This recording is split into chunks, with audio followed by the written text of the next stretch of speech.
മണിച്ചിത്രത്താഴ് എന്നൊരൊറ്റ സിനിമയിലൂടെ തന്നെ മലയാളികൾക്കെല്ലാം ഏറെ പ്രിയപ്പെട്ടതായി മാറിയ നടിയാണ് വിനയപ്രസാദ്. ഫാസിലിന്റെ സംവിധാനത്തിൽ 1993 പുറത്തിറങ്ങിയ ചിത്രമായിരുന്നു മണിച്ചിത്രത്താഴ്. മോഹൻലാൽ, ശോഭന, സുരേഷ് ഗോപി എന്നിങ്ങനെ വൻ താരനിര അണിനിന്നിരുന്ന ചിത്രത്തിൽ വിനയപ്രസാദും ഒരു പ്രധാന വേഷം കൈകാര്യം ചെയ്തിട്ടുണ്ട്. ശ്രീദേവി എന്ന കഥാപാത്രമായിട്ടാണ് നടി അഭിനയിച്ചത്.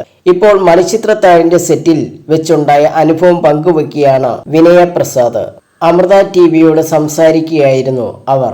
ഇത് വളരെ പ്രധാനപ്പെട്ട കാര്യമാണ്. ഞാൻ മണിച്ചിത്രത്താഴിന്റെ സെറ്റിലേക്ക് കയറി വരുമ്പോൾ ശോഭന ഒരു കണ്ണാടി ഉപയോഗിച്ച് ടച്ചപ്പ് ചെയ്യുകയായിരുന്നു. ഞാൻ അവിടെ ബാക്കിൽ വന്നു നിന്നു.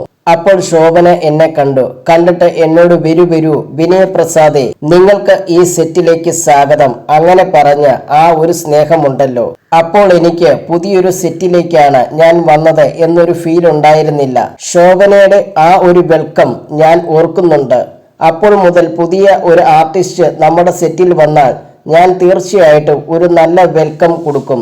ഇപ്പോഴും ശോഭനയെ ഓർത്തിട്ടാണ് ഞാൻ ഇതൊക്കെ ചെയ്യുന്നത്, വിനയപ്രസാദ് പറഞ്ഞു.